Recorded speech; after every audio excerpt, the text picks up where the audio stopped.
Falar em criatividade, falar em negócios, parecem duas coisas totalmente antagônicas, né?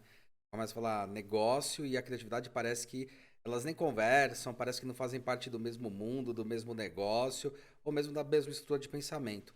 Não é anormal as pessoas acharem muito estranho ou confundirem demais a questão de que um negócio é uma coisa bem mais séria, é uma coisa que tem um foco, tem uma estrutura, eu tenho que gerar dinheiro, que isso é o mais importante do negócio. E entender a criatividade, mas pelo lado artístico da criatividade, né? Onde, na verdade, fica bem exacerbada essa história da criatividade. Por exemplo, um artista ou mesmo um desenhista, ele usa muito como uma ferramenta principal a criatividade. Mas será que esses dois universos são tão antagônicos? E quais são as empresas e negócios que fizeram muito sucesso usando esses dois modelos, entendendo que os dois eles não eram opostos, mas na verdade um atraía o outro e um podia fomentar o outro? Bem-vindos, atômicos. Bom dia, boa tarde, boa noite. Meu nome é Hulk Genelis, sou design de produtos, sócio criativo da Atom Studios, youtuber, podcaster e professor universitário. Quando a gente fala de negócios, é quando eu estou transformando alguma coisa, ou um bem, ou um serviço, em alguma coisa potencialmente que eu posso gerar um lucro. E esse lucro ele é determinado, ele é estipulado, né? Ou como a gente conta ele é através do dinheiro. É quanto eu vendo isso daí, quanto eu obtenho de lucro dentro do meu bolso. Ou, na verdade, quanto eu consigo fazer para vender a minha mão de obra. Quanto custa a minha mão de obra. Ora, homem, tá? O que é diluído em vários fatores, né? Então, quando você compra um produto, quando você compra um serviço, muitas vezes, mesmo que o preço esteja estipulado ali, você tem todas essas horas homens calculadas pela quantidade de produto que você tem, pela quantidade de serviço que você vende. Então, dando um exemplo, o iPhone, que é uma coisa que pega bastante, que aí, sei lá, já está na faixa aí dos 15, 15 mil, né? Um iPhone novo e tal. Muita gente questiona por que, que o iPhone é tão caro se o hardware dele nem é tão caro, não é para ser tão caro. O hardware não é uma coisa cara, mas quanto tempo demora para se desenvolver um produto desse? Quanto tempo leva para você tirar o desenho ter a ideia, construir o desenho e desse desenho depois produzir e colocar em escala de fabricação, escala de produção e um monte de coisa? São anos para fazer isso, tá? Se tiver muita sorte, 2 anos, mas talvez sejam até 3, 4 anos até chegar no óptimo, né? Até chegar no elemento que você fala, esse aqui tá perfeito, tá redondinho para ser feito. Obviamente, a gente não está falando aí de updates de alguns produtos. Quando você já tem um produto que ele entrou no mercado, por exemplo, o iPhone, né? Ele tem aí uma geração que dura um certo tempo. Então, se a gente observar iPhone 1, iPhone 2, iPhone 3, eles eram mais redondinhos. Aí vem pro 4, pro 5, eu acho que alguns modelos do 6, eles ficaram mais quadrados, que muita gente falou que era cópia lá da Brown e tal, que eu acho um absurdo, né, cópia? É inspiração. Porque eles não eram nem iguais ao Brown, né? Eles só tinham o mesmo estilo de desenho. O que a gente pode perceber ali é que o valor que está embutido no produto não é só o valor do produto em si. A gente também tem muito esse preconceito de achar que o único valor que a gente paga é o valor do produto. Então eu estou pagando o valor desse produto aqui, né? Exatamente de quanto custa a carenagem, quanto custa cada elemento desse. O que na verdade não é, de fato. Quem que está pagando, por exemplo, um produto desse, para o cara que desenvolveu esse tipo de modelo, para o cara que pensou como ele ia construir isso, de que maneira ele ia ser construído, para o cara que foi pesquisar, o pessoal de compras de uma empresa, que foi ver quais eram os melhores elementos, para o pessoal de desenvolvimento, para as empresas injetoras, para toda essa parte que é antes, para até chegar no produto em si. Muita gente também se engana falando, não, mas aí você dilui o preço do molde com o preço do produto e daí você tem o produto. É assim que faz. Então, para dizer para vocês é o seguinte, isso ainda é um cálculo lógico, no sentido de eu tenho um produto, tenho um molde que custa X milhões, eu tenho tantos produtos que eu vou produzir, a montagem é tanto, e daí eu diluo tudo isso no pacote para falar quanto ele custa e colocar um valor sobre esse produto. Mas o que eu quero discutir é justamente esse valor sobre o produto. A gente já está na era da informação, a gente já entendeu que o mais importante de alguma coisa que está sendo entregue para os nossos clientes ou que a gente está comprando são os serviços que estão embutidos nele. Não necessariamente serviço é o fato de trazer isso aqui para mim, é o correio que é o serviço. Não, qual é o serviço que isso me proporciona? proporciona eu ligar isso aqui na tomada, carregar, tem tudo que está embutido nisso, a segurança que tem nesse produto, checagem e um monte de coisa para chegar nisso. Obviamente, eu usei um produto bem simples, mas quando a gente fala de um celular que é mais complexo, a gente está falando também quem que desenvolveu o software, quem que está pagando o desenvolvimento do software, quem que está pagando a inteligência de tudo isso e toda essa construção. Aí mora aquilo lá que a gente chama de serviços embutidos dentro do próprio produto, tá? É óbvio, cada empresa consegue botar seu preço âncora ou botar o preço do seu produto de acordo com o potencial de mercado que tem. Sim, a Apple tem um valor muito grande além dos seus elementos, assim como, a gente sempre fala da Apple, mas a própria Samsung, que aliás, no caso do meu celular, eles não estão patrocinando, se a Samsung patrocina aí, eles, eles evoluíram muito, eles não eram o hype que eles são. A LG também não era. Tá? Eles começaram a mudar isso, eles começaram a entender esses serviços embutidos dentro, que um produto não está só no preço do produto. Não é por acaso que a China, e meu sócio aqui chinês não está aqui para não me deixar mentir, a China foi um país que se desenvolveu bastante no sentido de entender que o mais importante não era o quanto eu produzia, a mão de obra para produzir esse cara aqui, mas era todo o serviço para chegar até ele. Né? Como é que eu entregava isso aqui da melhor forma? Como é que eu pesquisava o mercado? De que maneira eu podia desenhar algo muito mais harmônico? E isso custa. Tá? Vamos dizer assim, eu trabalho muito com desenvolvimento de projeto, bastante. Quando a gente está falando de um projeto que simplesmente o cliente vem aqui e pede o produto em si, fala, tem que fazer o produto e pronto, e a gente tem que fazer ele sem pensar em outras coisas que estão envolvidas, a gente corre alguns riscos, né? Que é o risco de tipo, será que o cliente tem certeza do que ele está pedindo? E daí eu pego simplesmente e desenho alguma coisa? Isso sim, realmente, quando a gente vai pensar em produto e serviço, eu tenho um produto, então, você tem que me desenhar isso aqui. Eu vou lá e desenho exatamente aquilo lá. Mas eu não pesquisei se isso aqui é a melhor forma de resolver o problema do cliente. Tá? E aí é que entra a outra parte que a gente fala bastante e a gente comentou que foi a criatividade. Elas, na década de 80, até na década de 90, eles eram conhecidos como os caras que estavam produzindo em grande quantidade, uma mão de obra barata. Hoje em dia, a mão de obra de lá, em várias regiões de lá, não são tão baratas assim quanto se imagina, tá? Ainda se tem esse preconceito falando que tudo lá é barato, mas não é assim. Já tem algumas regiões na China, não são todas, assim como aqui no Brasil também, né? Tem algumas regiões na China que já é proibido o trabalho escravo, tem todas as leis, normas de trabalho, um monte de coisa associada, tá? É legal falar sobre isso, porque São Paulo, ou melhor, Brasil também tem isso. A gente sabe que existem trabalhos escravos aí no Nordeste, em alguns lugares, que é fogo, e teoricamente a legislação do Brasil não permitiria mais isso. Mas não é esse o ponto, tá? Mas só para é legal, eu gosto de colocar isso para não ficar olhando só para fora, entender que tem as situações não é tão simples resolver, tá? Mas de qualquer forma, essas empresas que cresceram e que talvez muitas das partes da mão de obra deles seja até muito qualificada, tá? E que acredito que seja bem qualificada, entenderam que só produzir não ia levar a China para algum lugar a não ser uma simples potência de produção. E quando essa potência de produção começasse a ficar mais cara, ou quando tivesse outra que ficasse mais barata, eles iam simplesmente mudar esse mercado. E a China ia perder todo esse mercado, ia perder toda essa questão de produção. Que é uma tendência que já vem sendo falada há um bom tempo, pelo menos há mais de 10 anos, se falar sobre os tigres asiáticos, né? Que ia ter toda a movimentação para a produção lá, porque era mais barato, tá. A China entendeu nessa movimentação e nesse crescimento que ela precisava ser um mercado criativo. Que ela precisava ser um mercado que entendesse o cliente, que entregasse mais relevância. Ela entendeu que o produto não está focado só no produto, mas está focado em como eu trago essa experiência, como eu posso melhorar isso, e que isso fideliza meus clientes, e que isso constrói a minha marca. A Xiaomi, que é uma que cresceu absurdamente, mesma estratégia. E aí a gente entra nesse segundo ponto.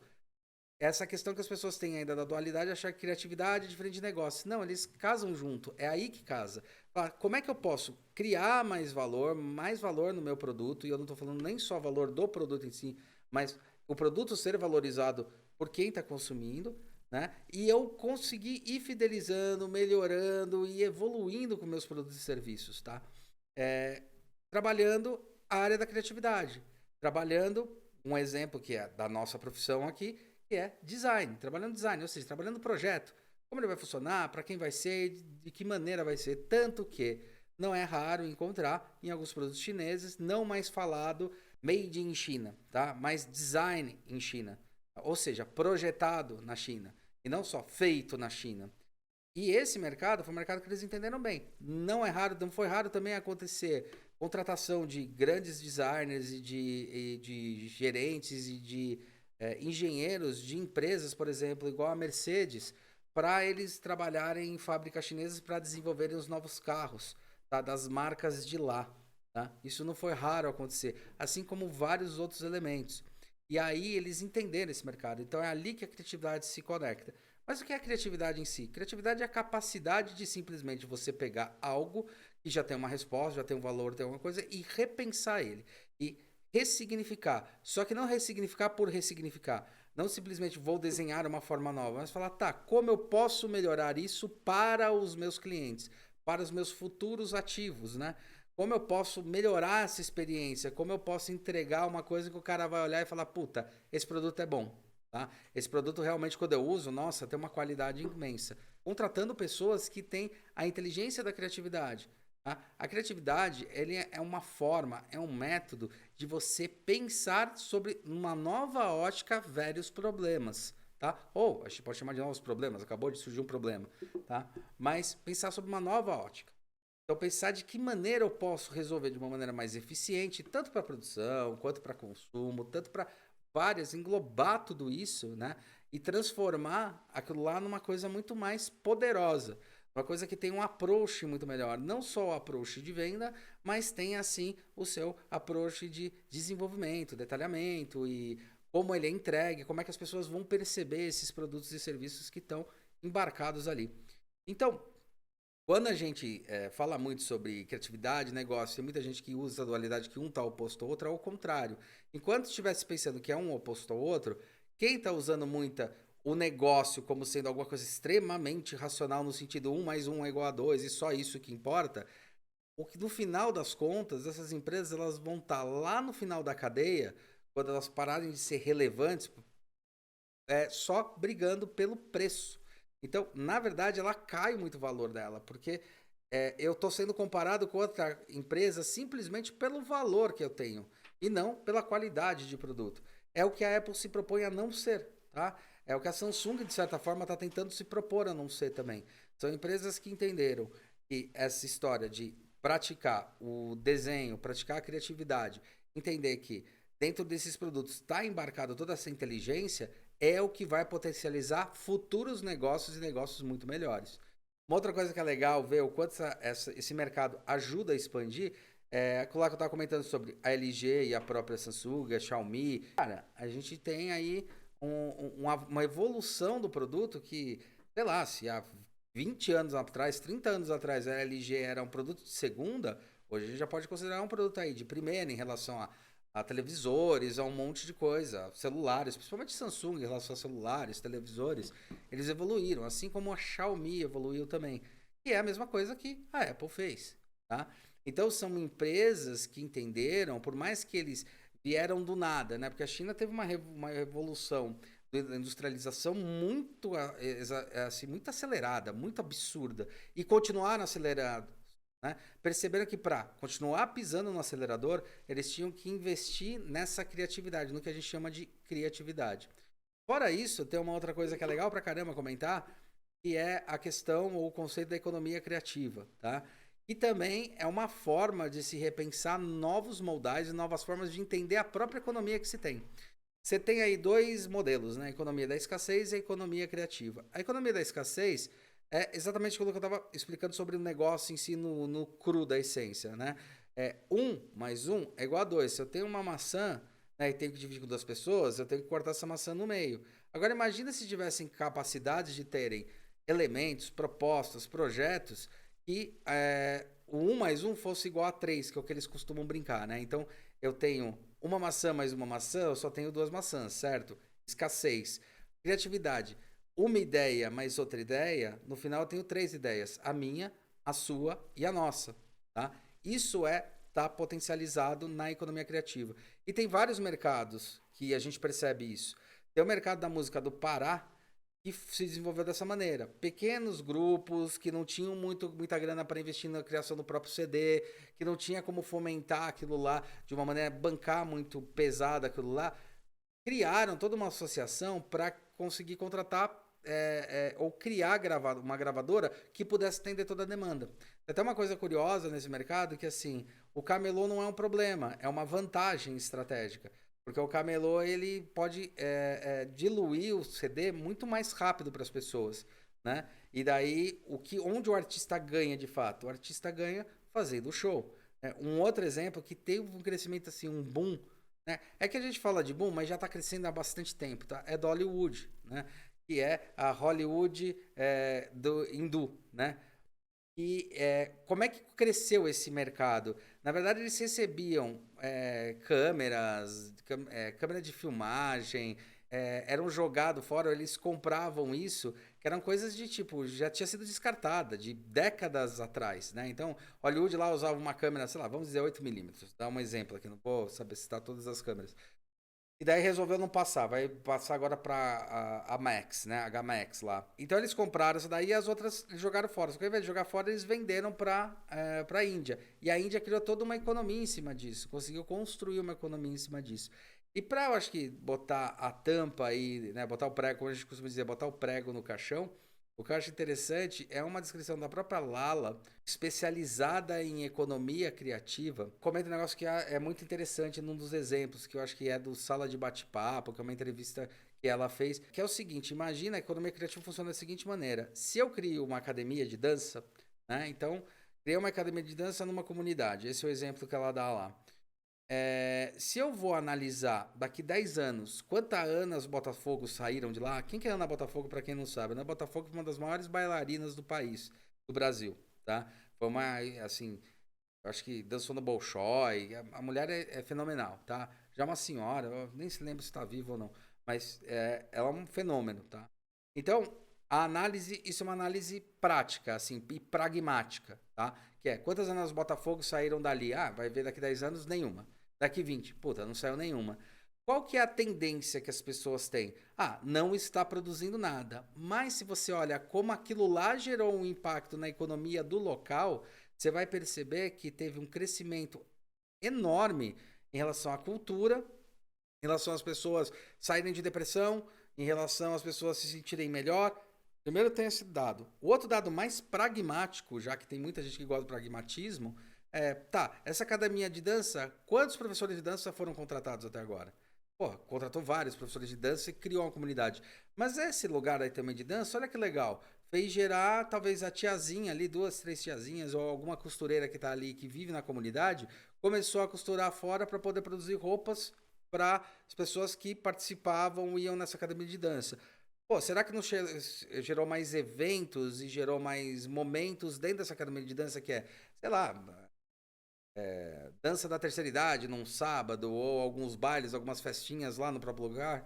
Assim como, será que o comércio em volta também não começou a vender mais CD, começou a vender mais sapatilha, começou a vender mais coisas relacionadas à música? Isso é que a gente fala que é economia criativa, que na verdade é a economia que é o que acontece dentro das cidades, tá?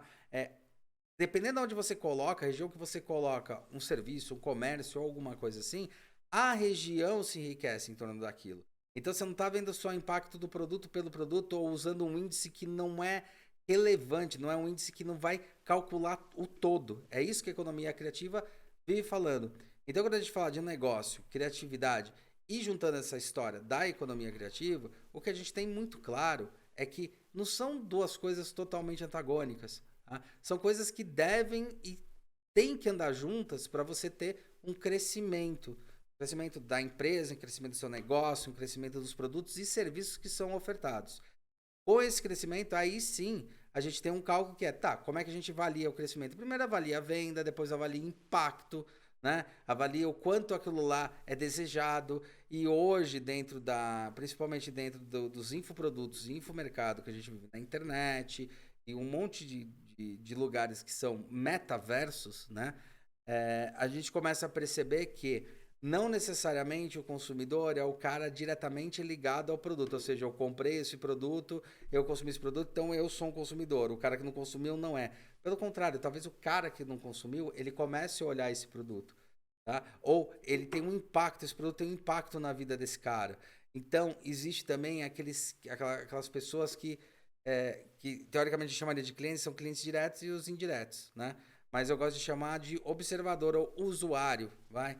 Pessoa que vai usar. Mas vai usar não só da forma de comprar o objeto, mas usar coisas que estão ao redor dele, né? Entender que às vezes vai ter um desejo, que aquilo lá vai fomentar o crescimento da marca em si e assim por diante. De fato, é o que aconteceu com a famosa Apple, né? Que hoje é famosa, mas quando eu entrei na faculdade, na década de 90, a Apple começou a recrescer de novo. Não quer dizer que eles não tinham computadores bons, eles sempre tiveram, mas eles eram muito, muito, muito nichados. Era um público específico com características específicas, tá? Tipo década de 90. Então eram computadores que eram caros e era para um público técnico específico.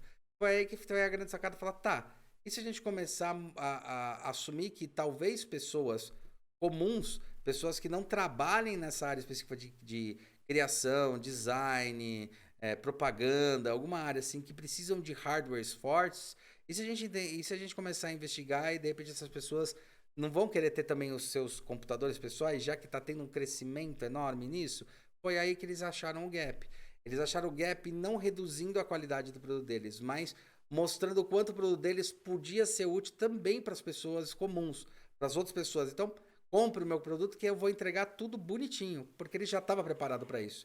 Então, o legal ali na hora de olhar essa história foi, primeiro, trabalhar essa questão da criatividade para criar tendência, para entender o que estava acontecendo no momento, para criar um desenho legal, um projeto harmônico em relação não só ao estilo, né, que eu vivo falando de design, não é só a forma, mas o projeto em si, se ele funciona, se ele é pequeno, como ele liga e tudo mais, que está relacionado a isso, e entendendo que eles não tinham que socar o preço do produto. Então a busca deles não foi pegar o produto e falar, puta, eu tenho um produto de qualidade top de linha que é vendido para gráficas, é vendido para, sei lá, aqui no Brasil eu lembro que a Burt era uma das poucas que tinha, tá? No começo da década de 90, que é uma gráfica gigantesca, tá?